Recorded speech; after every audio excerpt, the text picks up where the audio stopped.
আমি এখন হেরা গুহার যেখান থেকে সিঁড়ি স্টার্ট ঠিক ওখানে দাঁড়িয়ে আছি। তবে আমি ভুলবশত পুরনো একটা রাস্তা ছিল ওইটা দিয়ে আসলাম। আসার পর দেখলাম রাস্তাটা বন্ধ। নতুন একটা রাস্তা হয়েছে এখানে, সেটা একটু দূরে। এক পাকিস্তানি ড্রাইভার আমাকে পরামর্শ দিল এখানে একটা বেড়া আছে, ওই বেড়াটার নিচ দিয়ে আপনি উঠে এই পাহাড়টা ডিঙিয়ে আপনি আসেন। তো আমি আল্লাহ ভরসা করে এই পাহাড়টা ডিঙিয়ে আসলাম।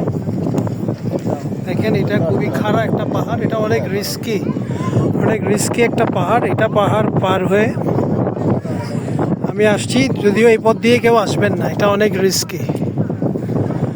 এবং এখান থেকে মদিনা শহর দেখা যাচ্ছে। দেখেন ওই যে ক্লক টাওয়ার সহ সব কিছু দেখা যাচ্ছে।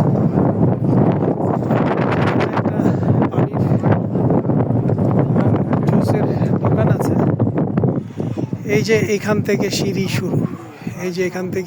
শুরু, এই সিঁড়ি বেয়ে